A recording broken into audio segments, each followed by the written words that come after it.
ان الحمد للہ نحمده ونستعینه ونستغفره ونعوذ باللہ من شرور انفسنا ومن سیئات اعمالنا من يهده اللہ فلا مضل له ومن يضلل فلا هادی له واشهد ان لا الہ الا اللہ وحدہ لا شریک له واشهد ان محمدا عبده ورسوله اما بعد فان خير الحديث كتاب الله وخير الهدي هدي محمد صلى الله عليه واله وسلم وشر الامور محدثاتها وكل محدثة بدعة وكل بدعة ضلالة وكل ضلالة في النار.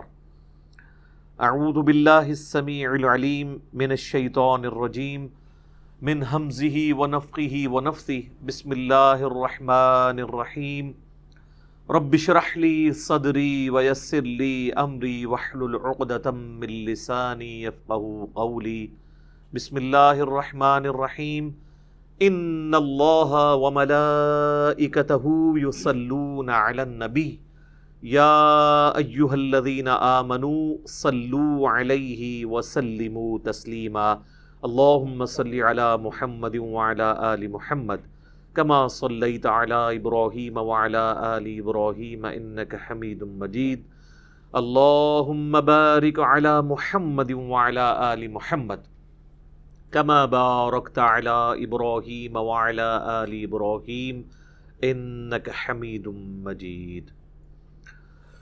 اللہم ربنا آتنا فی الدنیا حسنة وفی الآخرة حسنة وقنا عذاب النار لا الہ الا انت سبحانک انی کنت من الظالمین حسبنا اللہ ونعم الوکیل یا حی یا قیوم برحمتک استغیث ولا حول ولا قوة الا باللہ العلی العظیم ربنا آتنا من لدنک رحمتا وہیئ لنا من امرنا رشدا آمین.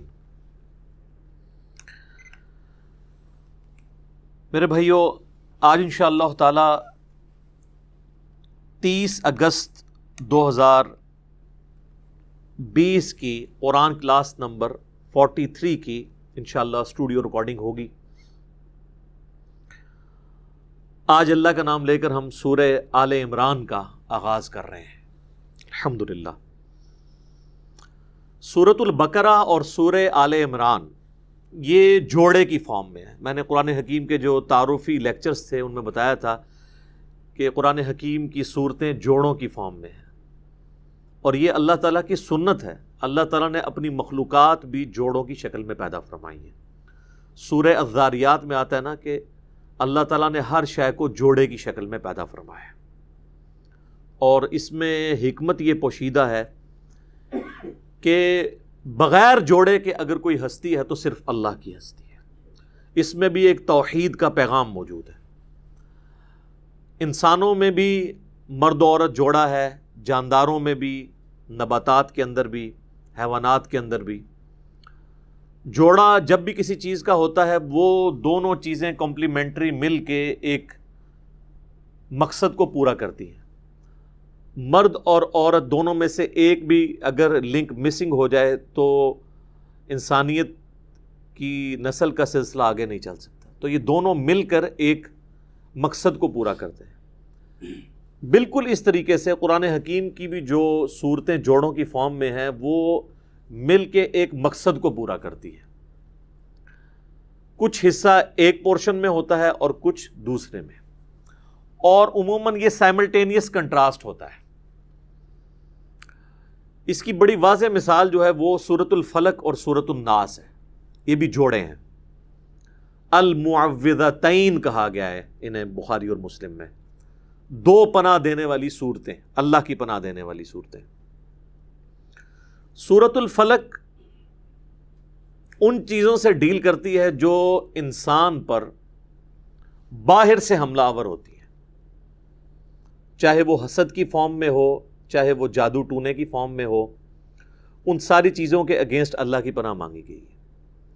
اور سورۃ الناس ان شریر چیزوں کو ڈیل کرتی ہے جو انسان کے اندر سے چیزیں پیدا ہوتی ہیں، داخلی چیزیں، وہ خارجی چیزوں کو اور یہ داخلی چیزوں کو۔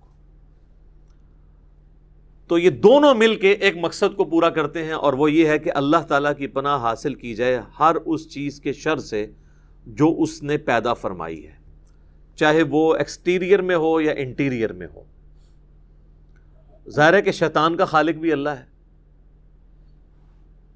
اور انسان کے نفس کا خالق بھی اللہ ہے۔ تو شر یا خیر دونوں چیزیں اللہ کی طرف سے ہوتی ہیں، باقی انسان کی چوائس ہے کہ وہ کیا چوز کرتا ہے۔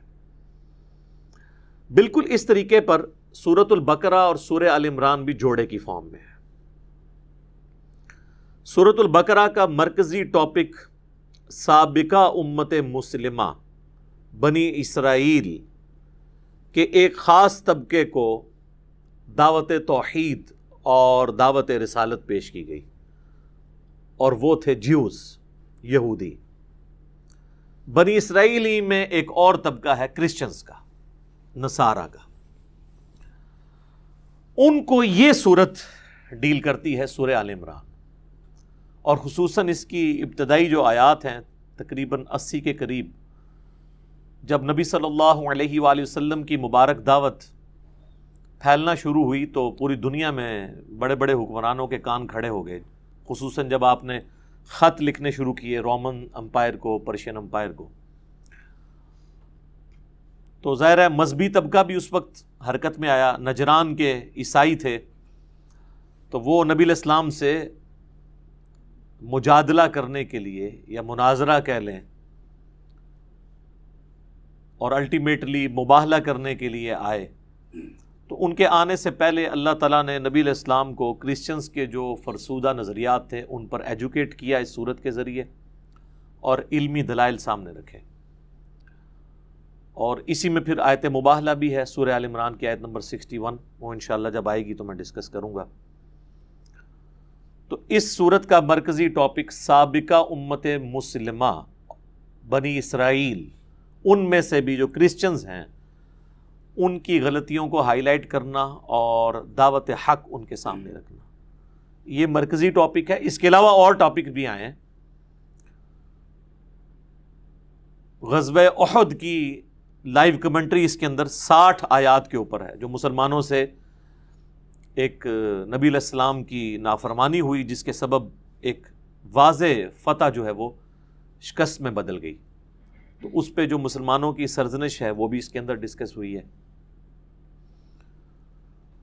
سورہ آل عمران جو ہے یہ جوڑا ہے سورۃ البقرہ کا۔ اس کو سپورٹو وہ صحیح مسلم کی حدیث ہے کہ اللہ کے محبوب صلی اللہ علیہ وآلہ وسلم نے ارشاد فرمایا، قرآن پڑھا کرو، قرآن قیامت والے دن اپنے پڑھنے والے کے حق میں اللہ کے حضور سفارش کرے گا۔ اور پھر ساتھ ہی آپ نے فرمایا کہ یہ جو دو صورتیں ہیں سورۃ البقرہ اور سورہ آل عمران، یہ الزہراوین ہیں، دو روشن صورتیں۔ یہ قیامت والے دن دو بادلوں کی شکل میں یا پرندوں کے غول کی شکل میں آئیں گی، اور اپنے پڑھنے والے کے لیے اللہ کے حضور جھگڑا کریں گی کہ اس کی بخشش ہو جائے۔ تو یہ اسپیسیفکلی نبی علیہ السلام نے ان دونوں صورتوں کا ذکر کیا، جس میں یہ اشارہ موجود ہے، آپ نے ان دونوں کو ملا کر کہا الزہراوین، دو چمکدار صورتیں۔ تو یعنی یہ جوڑے کی فارم میں نازل ہوئی ہیں۔ پھر اس صورت کا جو اینڈ ہے وہ بھی بڑا جاندار ہے۔ بخاری اور مسلم دونوں میں حدیث ہے کہ نبی صلی اللہ علیہ وآلہ وسلم جب تہجد کے لیے اٹھتے تھے تو آپ صلی اللہ علیہ وآلہ وسلم وضو کرنے سے پہلے آسمان کی طرف دیکھ کر سورہ آل عمران کی 11 آیات پڑھا کرتے تھے، نماز میں نہیں، وضو کرنے سے بھی پہلے۔ ان فی خلق السماوات والارض واختلاف اللیل والنہار آنورڈ اینڈ تک۔ جس طرح سورۃ البقرہ کی آخری 3 آیات بہت اہم ہیں، جن پہ میں نے پورا لیکچر پچھلا دے دیا تھا 42 قرآن کلاس، اسی طریقے سے سورہ آل عمران کی بھی جو آخری 11 آیات ہیں وہ سورۃ البقرہ سے بھی آپ سمجھ لیں زیادہ جاندار ہیں اپنے مضمون کے اعتبار سے، دعاؤں کے اعتبار سے. اسی لیے ان 11 آیات کے اوپر میں نے ایک بڑا ڈیٹیل لیکچر الگ سے ریکارڈ کروایا تھا، مسئلہ نمبر نیو 64 کے عنوان سے. ہدایت تک پہنچنے کے لیے 5 بنیادی سٹیپ کیا ہیں، وہ ان 11 آیات کی روشنی میں. اب یہ چونکہ جوڑا ہے تو جوڑے میں کچھ چیزیں کامن ہوتی ہیں، کچھ ریسیپروکل ہوتی ہیں. کامن چیز آپ دیکھ لیں کہ سورۃ البقرہ کا آغاز بھی الف لام میم سے ہو رہا ہے، اور سورہ آل عمران کا آغاز بھی سیم انہی الفاظ کے ساتھ ہے. سورۃ البقرہ کے آغاز میں بھی اللہ تعالیٰ نے قرآن کی تعریف کی ہے، ذالک الکتاب لا ریب فیہ. اور سورہ آل عمران کے آغاز میں بھی آپ کو قرآن کی تعریف ملے گی، اور اس سے نیکسٹ، اس سے بہتر فارم کے اندر، کیونکہ تورات اور انجیل کا ذکر آئے گا اور پھر الفرقان کا ذکر. تو جس طرح ایک جوڑے کے اندر کچھ چیزیں کامن ہوتی ہیں اور کچھ مختلف ہوتی ہیں، بالکل اس طریقے سے ان صورتوں کے جوڑوں کے اندر بھی کچھ چیزیں کامن ہوتی ہیں، جس سے پتہ چلتا ہے کہ یہ جوڑے کی فارم کے اندر ہے. اور وہ حروف مقطعات سے شروع ہونا، قرآن کی تعریف سے شروع ہونا سورۃ البقرہ کا، اور اینڈ پر دعائیں. سورہ آل عمران بھی بالکل اسی فارم کے اندر ہے، حروف مقطعات سے شروع ہونا، اللہ نے قرآن کی تعریف بیان کی ہے، اور اینڈ اس کا ہوا ہے ان بہترین دعاؤں کے اوپر. اب اللہ کا نام لے کر شروع کرتے ہیں سورہ آل عمران کو. آل عمران اسے اس لیے کہا گیا کہ سیدنا عمران علیہ السلام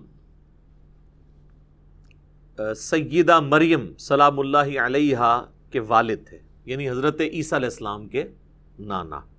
تو یہ آگے چل کر ذکر آئے گا آل عمران کا. تو چونکہ آل عمران کا ذکر ہو رہا ہے، یعنی عمران کی اولاد کا، ان میں سیدہ مریم اور پھر ان کے آگے بیٹے عیسیٰ ابن مریم.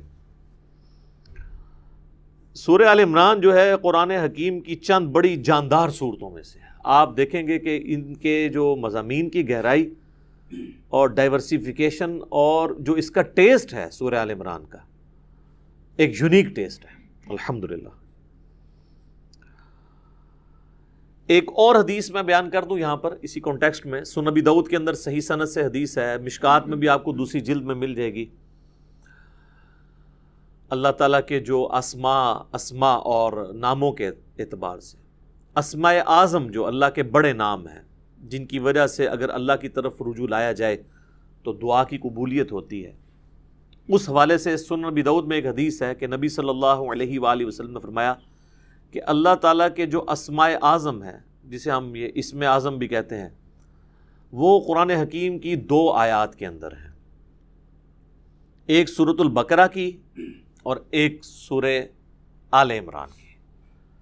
سورۃ البقرہ کی آیت ہے وَإِلَٰهُكُمْ إِلَٰهٌ وَاحِدٌ لَا إِلَٰهَ إِلَّا هُوَ الرَّحْمَٰنُ الرَّحِيمُ. اب اس میں ظاہر ہے پتہ چل گیا کون سے اسماء ہیں. اللہ آ گیا، الرحمن الرحیم، لا الہ الا اللہ بھی آ گیا. اور پھر آپ علیہ السلام نے آل عمران میں شروع کی آیات تلاوت کی، الف لام میم اللہ لا الہ الا هو الحی القیوم. تو الحی اور القیوم یہ بھی اسماء اعظم میں سے ہے، اور حروف مقطعات بھی اس کے اندر آ گئے. جامعہ ترمذی میں ایک حدیث ہے 593 نمبر انٹرنیشنل نمبر کے مطابق، ایک شخص نے دعا میں جلدی کی اور اللہ تعالیٰ کی حمد کے بغیر ہی دعا کرنی شروع کر دی اور درود شریف بھی نہیں پڑھا.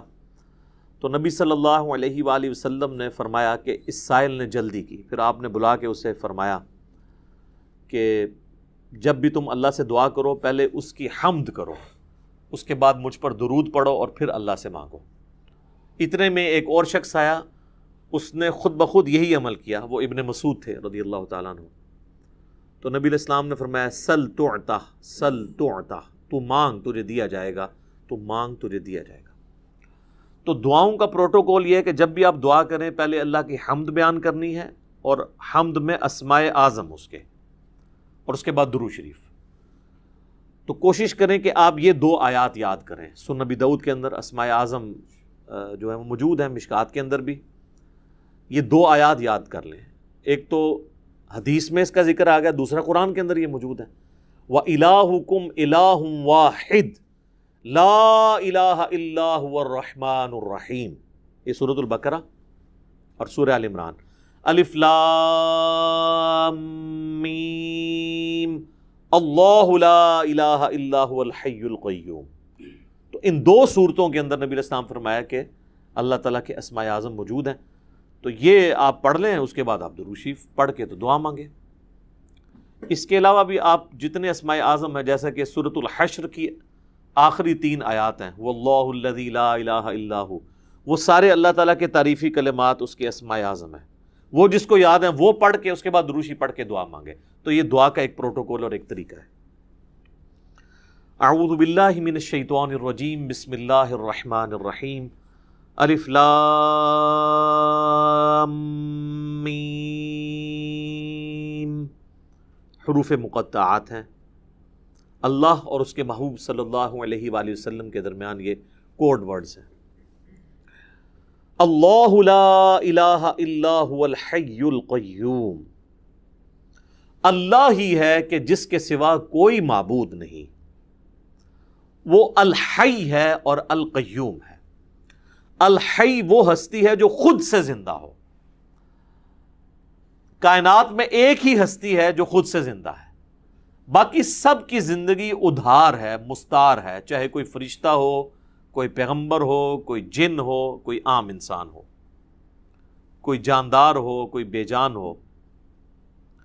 ہر ایک کی زندگی ادھاری ہے، اللہ کے دینے پر ہے. جب تک وہ چاہے گا رہے گی، جب وہ چاہے گا ختم کر دے گا. کل نفس ذائقۃ الموت. ہر جان نے موت کا مزہ چکھنا ہے. سارے فرشتوں نے مرنا ہے، سارے پیغمبروں نے مرنا ہے، سارے جنات نے مرنا ہے، سارے انسانوں نے مرنا ہے. یہ موت ہر مخلوق کی ڈیسٹنی ہے، یہ تقدیر میں چیز طے ہے. اللہ ایک ہستی ہے جسے موت نہیں آنی. اسی لیے اگر زندگی کا لفظ کسی پر بولا جائے تو صرف اللہ ہی ہے. الحی، خود سے زندہ، اور القیوم، قائم رکھنے والا. ساری کائنات اس کی وجہ سے قائم ہے. اس کا اگر امر پیچھے سے ہٹ جائے تو کوئی بھی چیز اپنی جگہ پرفارم نہیں کر سکتی. اللہ تعالیٰ چاہے گا تو آگ گرم کرے گی، نہیں چاہے گا تو ابراہیم پہ دیکھیں ٹھنڈی ہوگی. تو آگ کچھ نہیں کر سکتی. اصل میں جو اللہ تعالیٰ نے اس کے اندر خاصیت رکھی ہے، جب تک اللہ چاہے گا کہ وہ ایگزیکیوٹ ہو تو ہوگی، ادروائز نہیں. یہ ہے القیوم. اللہ نے ہر چیز کو تھاما ہوا ہے، خود سے زندہ ہے اور ہر چیز کو تھامے ہوئے ہے. تو اسی لیے دیکھیں نبی علیہ السلام نے جو میں نے ابو داؤد کی حدیث بتائی کہ اللہ کے اسماء اعظم میں سے ہے الحی القیوم. یہ والی آیت بھی آپ نے تلاوت کی. وَإِلَٰهُكُمْ إِلَٰهٌ وَاحِدٌ لَا إِلَٰهَ إِلَّا هُوَ الرَّحْمَٰنُ الرَّحِيمُ. الف لام میم اللہ لا الہ الا هو الحی القیوم. اسی طریقے سے جامعہ ترمذی میں ایک حدیث ہے، اس کی سند کمزور ہے لیکن اس کی صحیح سند المستدرک للحاکم میں موجود ہے اور سنن نسائی الکبریٰ کے اندر موجود ہے. عمل الیوم واللیلہ، صبح شام کے اذکار والے چیپٹر کے اندر، کہ نبی علیہ السلام نے اپنی بیٹی فاطمہ سے فرمایا تھا، اے میری بیٹی مجھ سے لے لے اور صبح شام اس کو پڑھا کر. یا حی یا قیوم برحمتک استغیث اصلح لی شأنی کلہ ولا تکلنی الی نفسی طرفۃ عین. اے خود سے زندہ ہر چیز کو تھامنے والے، میں تیری رحمت کے ساتھ تیری مدد کا سوال کرتا ہوں. اصلح لی شأنی کلہ، میرے تمام کاموں کو سنوار دے. ولا تکلنی الی نفسی طرفۃ عین، اور مجھے پلک جھپکنے کے برابر بھی میرے نفس کے سپرد نہ کرنا، تو ہی مجھے سنبھالنا. تو اس میں بھی یا حی یا قیوم کا وظیفہ آ گیا. یہ بھی اللہ تعالیٰ کے اسماء اعظم میں سے. نزل علیک الکتاب بالحق، نازل فرمائی ہے اس اللہ نے آپ پر یہ کتاب با مقصد، حق کے ساتھ. اور مقصد کیا ہے؟ انسانیت کی ہدایت. سورہ بنی اسرائیل میں بھی آیا وَبِالْحَقِّ أَنزَلْنَاهُ وَبِالْحَقِّ نَزَلَ. اللہ تعالیٰ نے اسے پرپزفل نازل کیا با مقصد، اور یہ مقصد لے کر اتری. مُصَدِّقًا لِمَا بَيْنَ يَدَيْهِ، اور یہ تصدیق کرتی ہے ان چیزوں کی، ان کتابوں کی جو اس سے پہلے نازل ہوئی ہیں. وَأَنزَلَ التَّوْرَاةَ وَالْإِنْجِيلَ، اور ان ٹاپ آف دا لسٹ کتابوں میں جو اس سے پہلے نازل ہوئیں وہ تورات اور انجیل ہیں. اور کتابیں بھی ہیں، زبور بھی ہے، ابراہیم علیہ السلام کے صحائف ہیں، باقی انبیاء کے، پیغمبروں کے صحائف بھی موجود ہیں. من قبل ھدی للناس، یہ تورات اور انجیل قرآن کے نازل ہونے سے پہلے انسانیت کے لیے ہدایت کا سامان تھی. وَأَنزَلَ الْفُرْقَانَ، اور اب اللہ نے الفرقان نازل کر دیا. یہ المہیمن ہے، نگہبان ہے ان کتابوں کے اوپر. مراد کیا کہ جو بات قرآن سے میچ کرے گی وہ آپ نے لے لینی ہے، اور جو قرآن سے ٹکرائے گی وہ چھوڑ دینی ہے.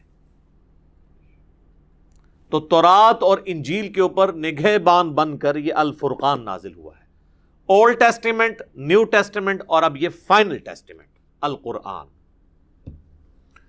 یہ سیم ورڈز نبی صلی اللہ علیہ وآلہ وسلم کے لیے بھی استعمال ہوئے ہیں. صحیح بخاری میں حدیث ہے محمد فرق بین الناس، محمد صلی اللہ علیہ وآلہ وسلم لوگوں میں حق اور باطل میں فرق ہے. سورۃ البقرہ میں بھی اسی قسم کی آیات آئی تھی. شہر رمضان الذی انزل فیہ القرآن ھدی للناس، رمضان کا مہینہ وہ ہے جس میں ہم نے قرآن کو نازل کیا جو پوری انسانیت کے لیے ہدایت ہے.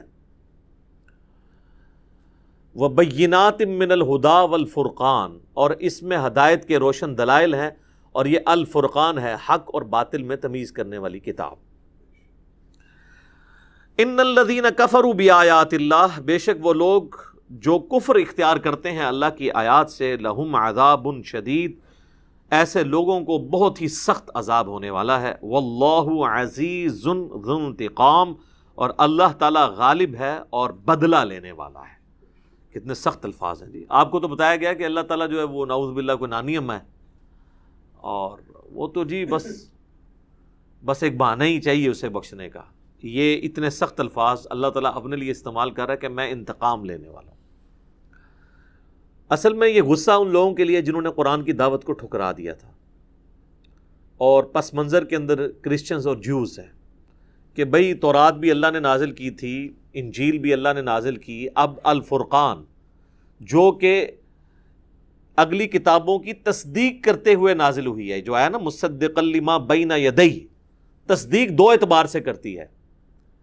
ایک تصدیق اس اعتبار سے کرتی ہے کہ یہ کتاب یہ آ کر کہہ رہی ہے کہ وہ کتابیں بھی اللہ کی کتابیں تھیں، اگرچہ اب ٹیمپرڈ فارم میں ہیں، لیکن اس کے باوجود اس میں کافی ساری چیزیں بالکل درست ہیں. اس کو چیک کرنے کے لیے قرآن پہ پیش کیا جائے گا. تو یہ قرآن ان کتابوں کی تصدیق کر رہی ہے کہ وہ کتابیں بھی اللہ کی کتابیں تھیں، وہ پیغمبر بھی اللہ کے پیغمبر تھے، اس اعتبار سے بھی یہ تصدیق کر رہی ہے. اور دوسرا اس اعتبار سے تصدیق کر رہی ہے پریکٹیکلی زبان حال سے کہ ان کتابوں کے اندر اس کتاب کی پیش گوئی موجود تھی، اور پیغمبر آخر الزمان صلی اللہ علیہ وآلہ وسلم کی پیش گوئی موجود تھی، جو میں نے سورۃ البقرہ کے آغاز میں ڈسکس کر لی، اب دوبارہ نہیں کروں گا، اور قرآن کے تعارف کے اندر بھی ڈسکس کیا تھا. تو اس اعتبار سے بھی قرآن جو ہے وہ تصدیق کر رہی ہے ان کتابوں کی کہ ان کتابوں میں جو پیش گوئی آئی تھی وہ پوری ہو گئی، پیش گوئی پوری ہو گئی. تو ان کتابوں کو سچا ثابت کر دیا قرآن نے آ کر، کیونکہ قرآن نہ آتا تو اس کتاب کی پیش گوئی تو پوری نہ ہوتی، تورات اور انجیل کی. تو یہ جو ہے نا مصدقا لما بین یدیہ، یہ تصدیق کرتی ہے ان کتابوں کی جو پہلے سے موجود ہیں. تو وہ کتابیں کون سی ہیں؟ تورات اور انجیل. وہ کتابیں جو پہلے سے موجود تھی ان کی تصدیق کرنے والی ہے، پریکٹیکلی بھی تصدیق کرنے والی کہ اس میں جو پیش گوئی تھی وہ پوری ہوئی، اور اس اعتبار سے بھی تصدیق کرنے والی کہ ان کتابوں کو وہ اللہ کی کتابیں مان رہی ہے. تو اب اتنا کچھ ہونے کے بعد جو ایمان نہیں لائے گا اس کتاب کے اوپر، اللہ تعالیٰ فرما رہا ہے کہ میں غالب ہوں، انتقام لے کے چھوڑوں گا۔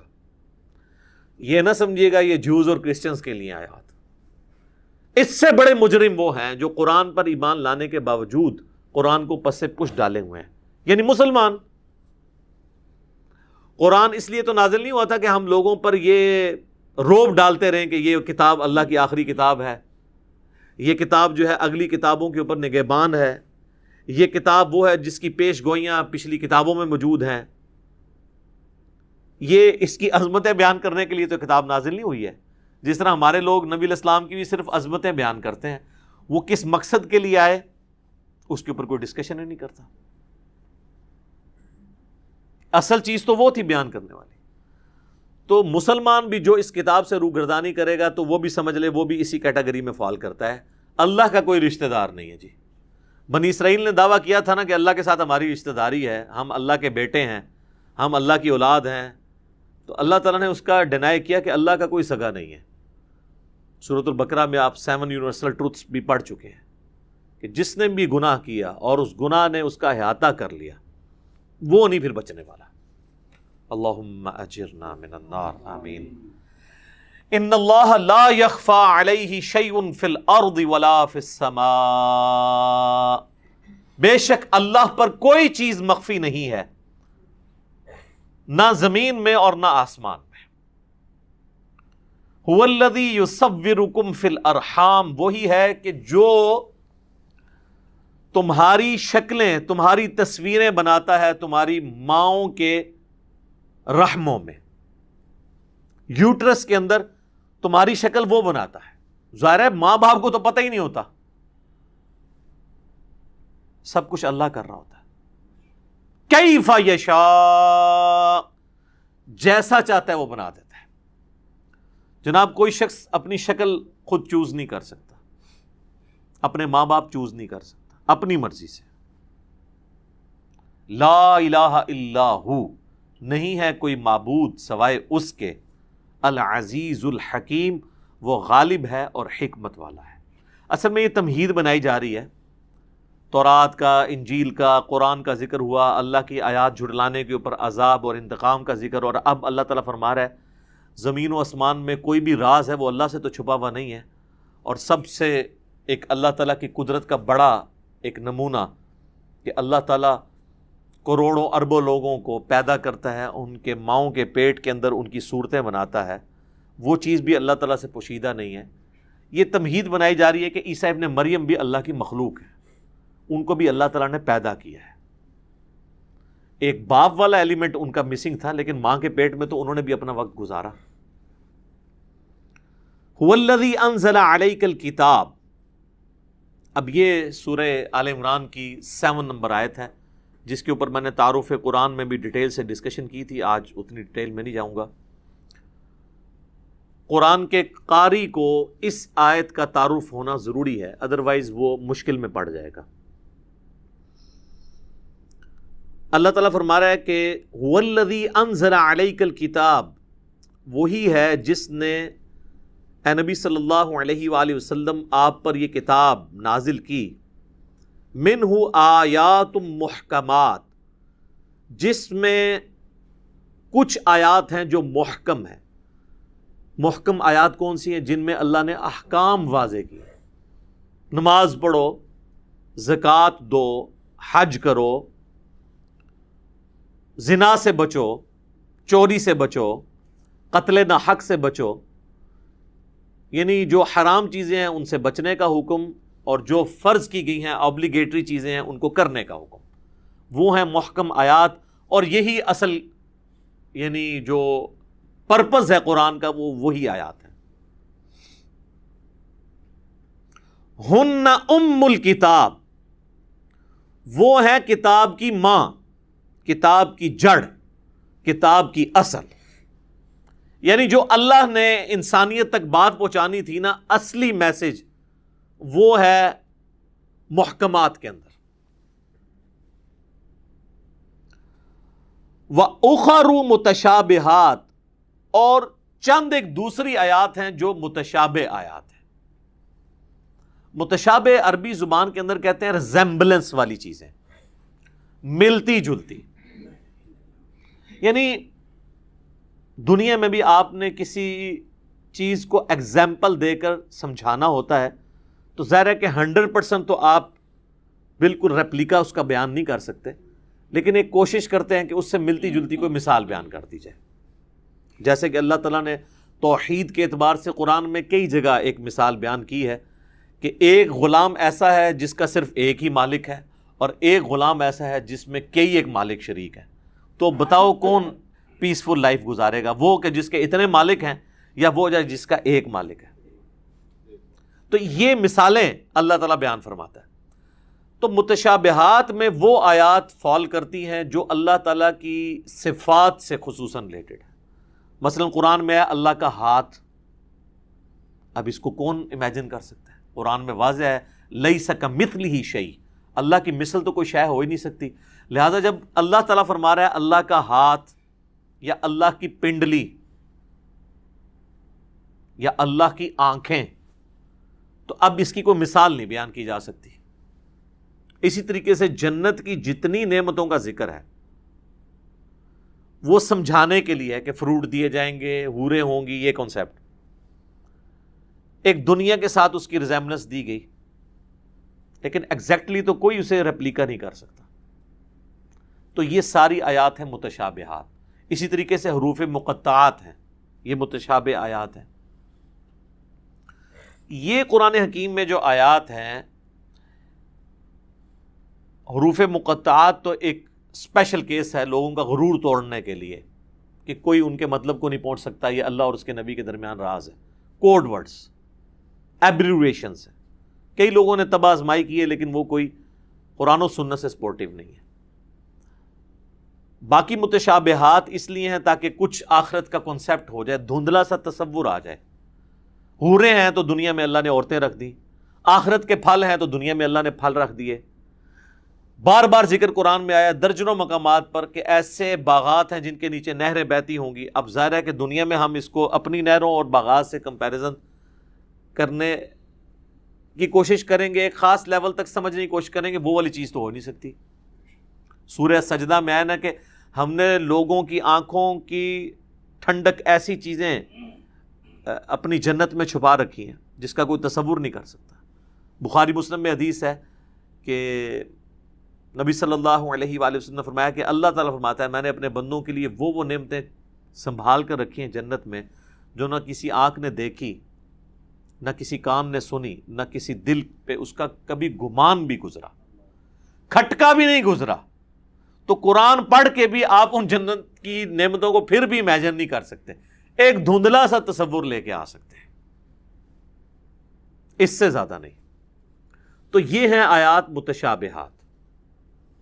اور بعض جگہ تو اللہ تعالیٰ کیٹاگوریکلی متشابہات کو مینشن بھی کر دیتا ہے، جیسے کہا گیا وَلَا تَقُولُوا لِمَن يُقْتَلُ فِي سَبِيلِ اللَّهِ أَمْوَاتٌ، مت کہو ان کو جو اللہ کی راہ میں قتل کر دیے جائیں کہ وہ مردہ ہیں، بلکہ وہ تو زندہ ہیں لیکن تمہیں ان کی زندگی کا شعور نہیں ہے. تو اب جب کہہ دیا کہ تمہیں زندگی کا شعور نہیں ہے تو یعنی نو انٹری کا بورڈ لگا دیا اللہ نے کہ بس اس کو یوں ہی سمجھنا ہے کہ وہ آخرت کی زندگی ہے، اس کا تمہیں شعور نہیں ہے. جو اللہ تعالیٰ نے شہداء کو دی ہے، پیغمبروں کو دی ہے، اپنے نیک بندوں میں جس کے لیے چاہے وہ پروٹوکول اس کا رکھ سکتا ہے. جو سنن ابی داؤد میں حدیث ہے، المصنف ابن ابی شیبہ میں بھی اس کو سپورٹیو سیدنا عمر کا قول موجود ہے کہ انبیاء کرام علیہ السلام کے جسم اپنی قبروں میں سلامت ہیں، اللہ نے حرام کیا ہے مٹی کے لیے کہ ان کے جسموں کو کھائے. یہ حدیث ہے ان اللہ حرم علی الارض ان تأکل اجساد الانبیاء، سنن ابی داؤد کے اندر یہ حدیث موجود ہے صحیح سند کے ساتھ. اور مصنف ابن ابی شیبہ میں سیدنا عمر کا قول ہے کہ اللہ کے نبیوں کے جسموں کو نہ تو آگ جلاتی ہے، نہ مٹی کھاتی ہے، اور نہ درندے اس کو نقصان پہنچا سکتے ہیں. اب یہ پروٹوکول پیغمبروں کو اللہ تعالیٰ نے دیا ہے. حیات النبی پہ میرا مسئلہ نمبر 5 دیکھ لیں، ایک بڑا ڈیٹیل لیکچر ہے، وہ اب میں دوبارہ سے اس پہ ڈسکشن نہیں کر سکتا. اللہ تعالیٰ جس کو بھی پروٹوکول دے. اور یہ اب جو آخرت کی زندگی ہے اس کا کوئی مثال بیان نہیں دنیا میں کر سکتا. کیونکہ دنیا کی زندگی سے مختلف ہے. میں نے اس میں بھی یہ عرض کیا تھا کہ آج بھی اگر قبر رسول کھودی جائے تو آپ صلی اللہ علیہ وآلہ وسلم کا جسم مبارک بالکل ویسے ہوگا جیسا کہ دفناتے وقت تھا، لیکن اس میں کوئی سانس نہیں چل رہی ہوگی. وہ جسم سلامت ہے، اس میں زندگی موجود ہے، لیکن بغیر سانس کے، بغیر کھائے پیے، بغیر ٹوائلٹ کے اس زندگی کا آپ تصور بھی نہیں کر سکتے.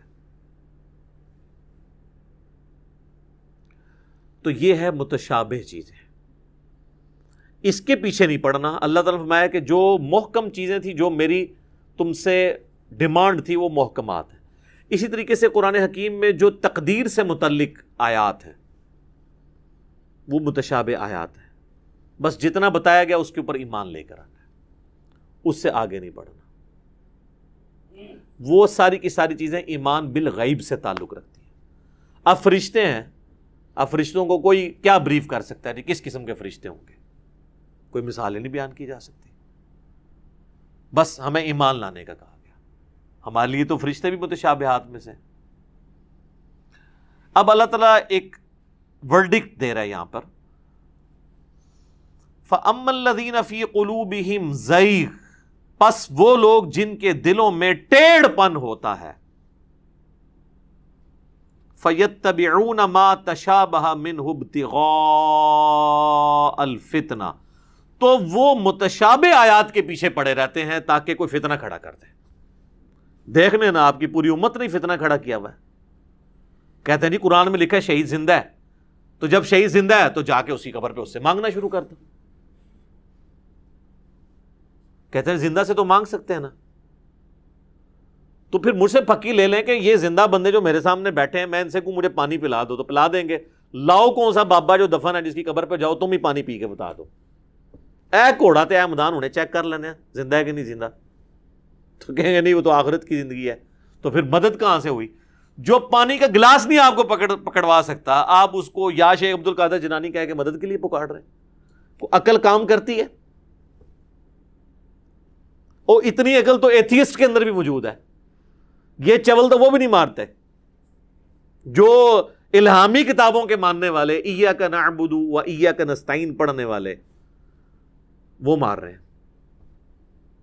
اور دوسری طرف ان کو ذرا سا مثال دے کے سمجھائیں تو فوراً سمجھ آ جائے گی کہ بارش کون برساتا ہے؟ اللہ. ڈیوٹی کس کی ہے؟ فرشتوں کی. بارش فرشتوں سے مانگی جاتی ہے یا اللہ سے؟ یہ جھگڑا نہیں ہے کہ کسی کو اختیار ہے یا نہیں. اصل جھگڑا یہ ہے کہ مدد کے لیے پکارنا صرف اللہ کو ہے. ظاہری اس باب میں آپ جس کو مرضی پکاریں، کسی یہودی کو بھی، عیسائی کو بھی پکار لیں. بخاری مسلم میں حدیث ہے، نبی علیہ السلام کی جب وفات ہوئی تو آپ کی زرہ چند گندم کے دانوں کے عوض ایک یہودی کے پاس رکھی ہوئی تھی، گر ہوئی. تو یہودی سے بھی آپ مدد لے سکتے، لیکن جو دنیا میں سامنے موجود نہیں، یہ مر چکا ہے، اس سے آپ کمیونیکیشن نہیں کر سکتے. تو اللہ تعالیٰ فرماتا ہے کہ جن کے دلوں میں ٹیڑھ پن ہوتا ہے نا، وہ ہمیشہ متشابہات کی پیروی کرتے ہیں تاکہ کوئی فتنہ کھڑا کریں. وَابْتِغَاءَ تَأْوِيلِهِ، اور اس چکر میں رہتے ہیں کہ اس کا کوئی مطلب ہم ڈھونڈ لیں، کوئی تلاش کر لیں. تو مطلب کہاں سے ہونا ہے؟ وہ تو پہلے کلیئر کیا جا رہا ہے کہ یہ متشابہات ہیں. وَمَا يَعْلَمُ تَأْوِيلَهُ إِلَّا اللَّهُ، اس کی تعویل جو ہے وہ صرف اللہ جانتا ہے، یا ہم بھی جان جائیں گے آخرت میں، دنیا میں نہیں جان سکتے. وَالرَّاسِخُونَ فِي الْعِلْمِ، اور جو اہل علم ہے، عشق دے چلے نہیں، اہل علم، اللہ تو مانتے ہی اہل علم کو ہے. یقولون آمنا بہ، وہ کہتے ہیں نہیں ہم ایمان لے کر آتے ہیں ان آیات کے اوپر. کل من عند ربنا، یہ سب کی سب آیات ہمارے رب کی طرف سے نازل ہوئی ہیں. یعنی ہم اس چکر میں نہیں پڑتے کہ اس کا مطلب کیا ہے، بس اللہ نے نازل کیا مان لیا. وما یذکر الا اولو الالباب، اور نصیحت تو حاصل نہیں کرتے مگر وہ لوگ جو عقل والے ہیں. عشق دے چلے نہیں سر، عقل والے. اس لیے کہا گیا نا انما یخشی اللہ من عبادہ العلماء، اللہ کی خشیت، اللہ کی معرفت صرف اہل علم کو ہے۔ نبی الاسلام کو بھی دعا جو تعلیم کی گئی وہ یہی ہے، رب زدنی علما، سورہ طٰہٰ کے اندر، اے رب میرے علم میں اضافہ کر دے۔ سنن ابن ماجہ میں حدیث ہے، نبی علیہ السلام فجر کے سلام پھیرنے کے بعد، ام سلمہ کہتی ہیں ہماری ماں کہ فجر کا سلام پھیرنے کے بعد آپ دعا مانگا کرتے تھے، اللہم انی اسألک علما نافعا ورزقا طیبا وعملا متقبلا، میں ایسا علم مانگتا ہوں جو نفع بند ہو، اور ایسا رزق مانگتا ہوں جو پاک ہو، اور ایسا عمل مانگتا ہوں جو تیری بارگاہ میں مقبول بھی ہو۔ یہ نہیں کہ عمل کر کر کے تھک جانے والے، عاملۃ ناصبہ، ایسا نہ ہو، والعیاذ باللہ تعالی۔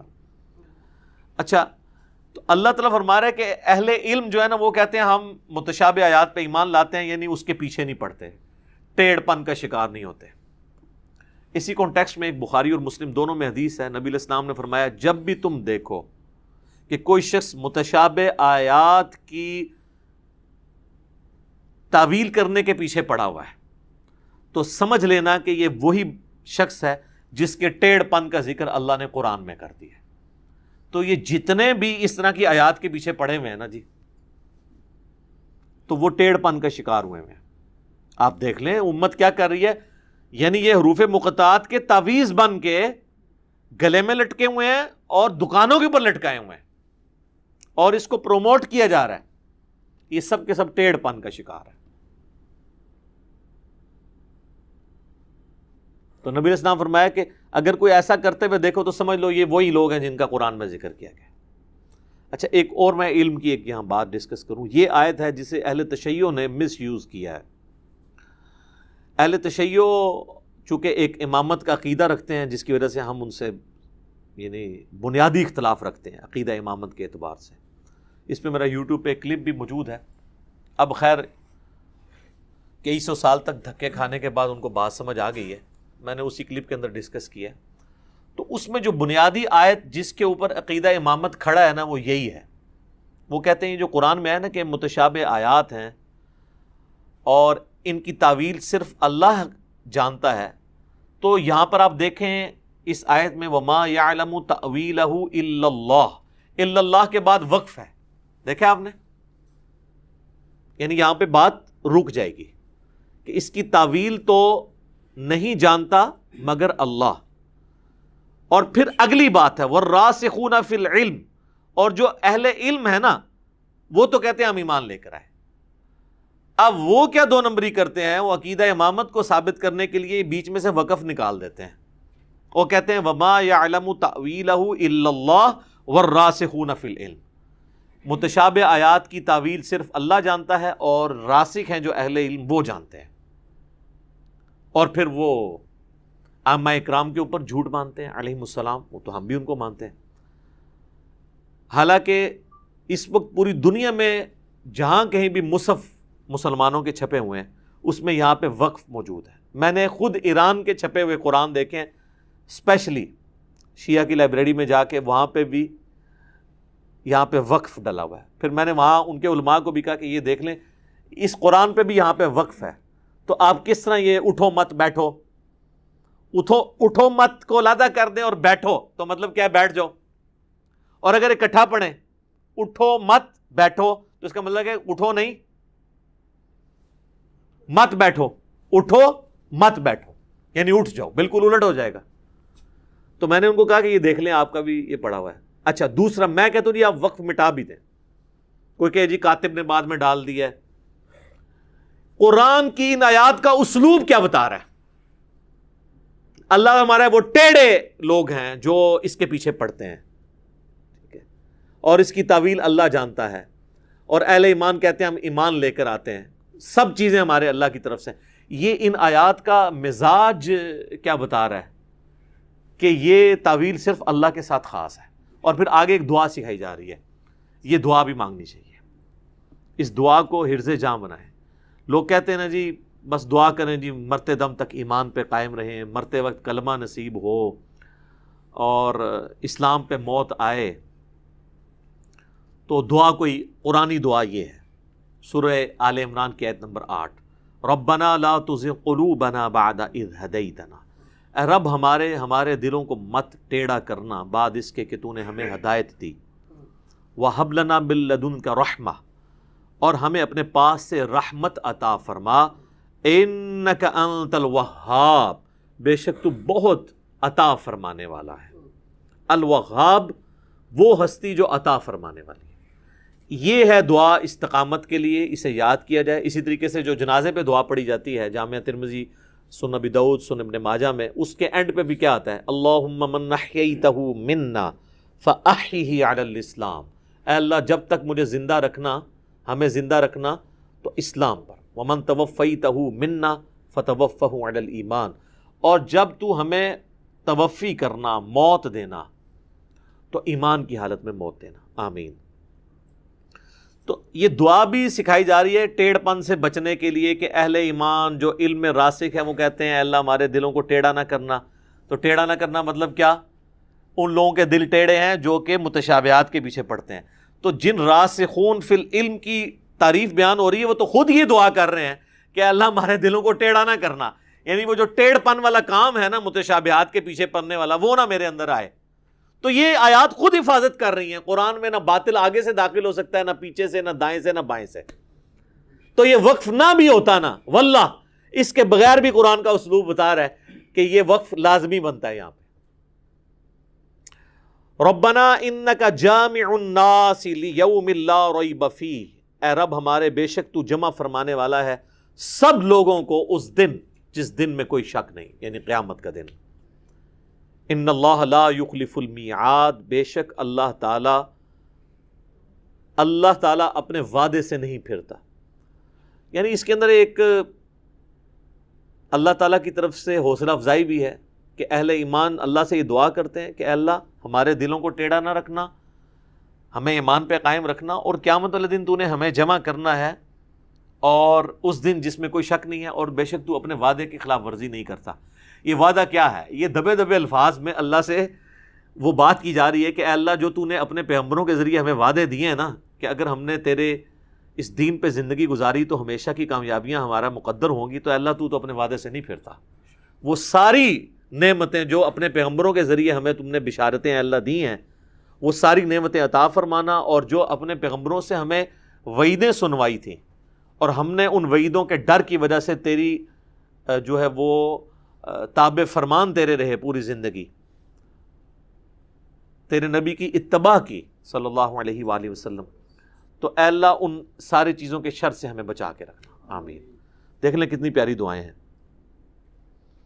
ان الذین کفروا لن تغنی عنہم اموالہم ولا اولادہم من اللہ شیئا، بے شک وہ لوگ جو کہ کفر اختیار کرنے والے ہیں، نہ تو ان کے مال اور نہ ان کی اولاد اللہ کے مقابلے پہ ان کو بچا سکتی ہے۔ یعنی قبائلی سسٹم میں جس کے بیٹے زیادہ ہوں وہ مضبوط ہوتا ہے، یا جس کے پاس مال ہو تو وہ مال کے ذریعے وہ کام کروا لیتا ہے جو باقی لوگ نہیں کروا سکتے۔ تو اللہ تعالیٰ فرما رہا ہے کہ ہمارے حضور اگر کوئی شخص جرم کے ساتھ قیامت والے دن حاضر ہوا تو نہ اس کی اولاد نہ اس کا مال کام آئے گا، وَلِعَوْذُ بِاللَّهِ تَعَالَى۔ وَأُولَئِكَ هُمْ وَقُودُ النَّارِ، اور وہی بدبخت لوگ ہوں گے جو آگ کا ایندھن بننے والے ہیں۔ اللہ کو تو کوئی دھونس نہیں لگا سکتا نا، نہ مال کی، نہ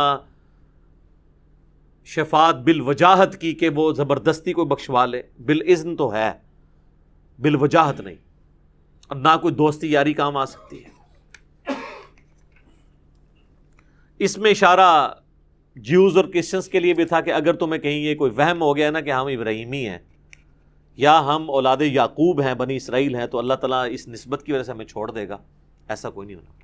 اور اللہ نے کہا کہ دنیا میں ہم نے ایک کر کے بھی دکھایا، کدأب آل فرعون، جیسا کہ آل فرعون کے ساتھ ہوا، والذین من قبلہم، اور ان سے پہلے لوگوں کے ساتھ، کذبوا بآیاتنا، ان سب نے ہماری آیات کو، ہماری کتابوں کو جھٹلایا، فأخذہم اللہ بذنوبہم، تو اللہ نے پکڑ لیا ان کے جرائم کے بدلے، ان کے گناہوں کے بدلے ان کو۔ اب یہ بات جوز اور کرسچنس کو تو پتہ تھی نا کہ کیا ہوا تھا، موسیٰ علیہ السلام کو تو جوز بھی مانتے تھے اور کرسچن بھی۔ تو اللہ تعالیٰ فرما رہا ہے کہ جس طرح تمہارے آباء و اجداد، تمہاری تاریخ اس پر گواہ ہے کہ پیغمبر موسیٰ علیہ السلام کے مقابلے پہ جو لوگ کھڑے ہوئے اور ان سے پہلے بھی انبیاء کے مقابلے پہ اللہ نے ان کو تباہ و برباد کیا، تو اب یہ جو ہمارے آخری پیغمبر محمد رسول اللہ صلی اللہ علیہ وآلہ وسلم آئے ہیں، ان کی بھی مخالفت کرو گے تو بچنا تم نے کوئی نہیں ہے۔ پھر اللہ نے دیکھا نا جی، رومن امپائر بھی ڈھیر ہوئی ہے، پرشین امپائر بھی ڈھیر ہوئی ہے۔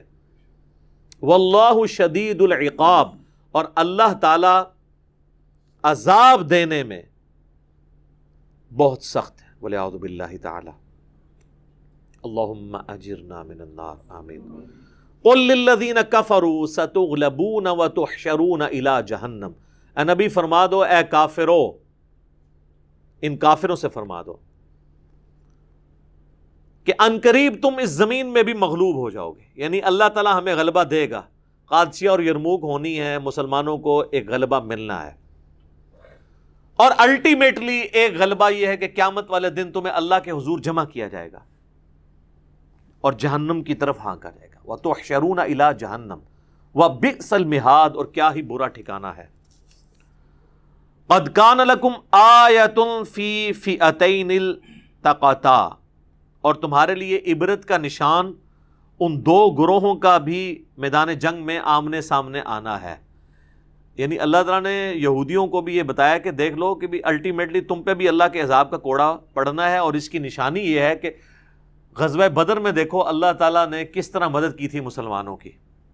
وہ دو گروہ جب ٹکرائے تھے تو وہاں پہ بھی تو اللہ تعالیٰ نے مدد کی تھی۔ اچھا، وہ غزوہ بدر میں مسلمانوں کو جب فتح ہوئی نا، تو یہ یہودیوں کے جو قبائل تھے تو وہ کہا کرتے تھے بنو نضیر اور بنو قینقاع کہ جی یہ تو عرب کے لوگوں سے تمہارا واسطہ پڑا تھا تو تم جیت گئے ہو، کبھی ہمارے ساتھ تمہاری جنگ ہوئی نا تو پھر تمہیں بتائیں گے کہ جوان مرد کیسے ہوتے ہیں۔ حالانکہ خود اتنے بزدل تھے کہ اوس و غزرے سے مارے کھایا کرتے تھے، لیکن ایک بڑک مارنے میں کیا ہے، ٹھیک ہے، جس طرح آپ ہمارے حکمرانوں کو بھی دیکھتے ہیں نا، جب اپوزیشن میں ہوتے ہیں تو ان کی بڑکیں سنیں کہ جی میری حکومت میں ایسے ہوا تو میں پھر اس طرح کا وزیر اعظم نہیں ہوں گا، آپ دیکھیں گے جناب کہ پھر میں وہ ایگزیکیوٹ کروں گا اپنی پاور کو۔ تو لیکن جب وہ خود وزیر اعظم بنتے ہیں تو بالکل اس سے بھی گئے گزرے۔ تو بڑھ کے مارنا تو آسان ہے۔ اللہ تعالیٰ فرما رہے کہ ان یہودیوں کی بڑکوں کے جواب میں ان کو بتاؤ کہ تم ایک بہت بڑی ایک چیز دیکھ چکے ہو کہ اللہ تعالیٰ نے مسلمانوں کی مدد کی ہے۔ ایک نہتی 300 کی فوج 1000 کی فوج کے اوپر غالب آ گئی ہے، تو یہ اللہ تعالیٰ کی مدد ہے۔ تو عنقریب مسلمانوں کا تم پہ بھی غلبہ ہوگا، اور آپ دیکھ لیں پھر ہوا ہے نا غلبہ۔ دو قبائل جو ہیں وہ تو ویسے ہی مدینہ بدر کر دیے گئے، اور بنو قریظہ تو ویسے ہی قتل ہوئے غزوہ خندق کے موقع پر جب انہوں نے عہد شکنی کی، اور پھر غزوہ خیبر میں بھی اللہ تعالیٰ نے مسلمانوں کو فتح دی۔ تو ابھی تک صرف غزوہ احد ہوئی، غزوہ بدر ہوئی ہے، اور اس کے بعد سے یہ آیات نازل ہوئی ہیں۔ فئۃ تقاتل فی سبیل اللہ وَأُخْرَى کافرہ، ان گروہوں میں سے ایک تو وہ تھا جو اللہ کی راہ میں لڑ رہا تھا، یعنی مسلمان محمد رسول اللہ صلی اللہ علیہ وآلہ وسلم اور ان کے جانثار ساتھی، وَأُخْرَى کافرۃ یرونہم مثلیہم، اور دوسرے تھے کافر اور مسلمان انہیں دیکھ رہے تھے اپنے سے دگنا، رأی العین، اپنی آنکھوں سے۔ ویسے تو وہ 3 گنا سے بھی زیادہ تھے، لیکن اللہ تعالیٰ نے ایک مسلمانوں کا حوصلہ بڑھانے کے لیے ان کو ایک تو ڈبل دکھایا۔ اور ایک معنی اس کا یہ بھی ہو سکتا ہے کہ وہ جو کافر تھے نا، وہ مسلمانوں کو اپنے سے ڈبل دیکھ رہے تھے، یعنی اللہ کی طرف سے ایک معجزے والا معاملہ، تاکہ ان کے اوپر رعب قائم ہو جائے۔ واللہ یؤید بنصرہ من یشاء، اور اللہ تعالی مدد فرماتا ہے اپنی طرف سے جس کی چاہتا ہے۔ ان فی ذلک لعبرۃ لأولی الابصار، بے شک اس کے اندر عبرت ہے ان لوگوں کے لیے جو آنکھیں رکھتے ہیں۔ آنکھیں تو سب کی ہیں، عبرت کی آنکھیں، عبرت کی آنکھیں ہوتی ہیں کہ آپ کوئی واقعہ دیکھیں تو اس سے کنسیو کریں کہ اب میں نے اپنے آپ کو ان واقعات کی روشنی میں کس طریقے سے امپروو کرنا ہے۔ بہت لوگ روڈ ایکسیڈنٹ دیکھتے ہیں، اینڈ رزلٹ یہی ہے کہ وہ جس طرح کی زندگی گزار رہے ہوتے ہیں اس طرح ہی گزرتی ہے۔ ہاں، وقتی طور پہ وہ استغفر اللہ پڑھ رہے ہوتے ہیں۔ کئی بار ایئر کریش سے جب کوئی جہاز بچ کے لینڈ کر جاتا ہے تو اس دوران جو چیخیں بلند ہوتی ہیں اور استغفار اور کلمے، اور لیکن یہ نہیں ہوتا کہ وہ جیسے ہی لینڈ کرتا ہے تو جتنی بے پردہ عورتیں ہیں وہ اندر سے ہی پردہ کر کے نکلتی ہیں. حالانکہ جب لینڈ کر رہا ہوتا، یعنی وہ جب جہاز کانپ رہا ہوتا ہے نا، اس وقت انہوں نے سب کچھ نیت کی ہوئی ہوتی ہے، لیکن جیسے ہی زمین پہ آتا ہے نا تو چینج. اور اسی چیز کو اللہ تعالیٰ نے قرآن میں فرمایا کہ اگر ہم سورۃ الانعام میں اگر ہم دنیا میں دوبارہ بھی انہیں بھیج دینا پھر بھی یہ وہی کام کریں گے جو پہلے کرتے رہے. یہ دنیا میں دوبارہ آئے ہوئے لوگ ہیں نا، ایئر کریش میں بچے ہوئے لوگ. یہ تو میں کہہ رہا ہوں کہ یعنی جہاز بچ گیا، کئی جگہ تو جہاز تباہ و برباد ہو جاتا ہے، کوئی ایک آدھ مسافر بچتا ہے، اس کو دیکھ لیں وہ بعد میں کون سی زندگی گزار رہا ہے. یہ بڑا مشکل کام ہے.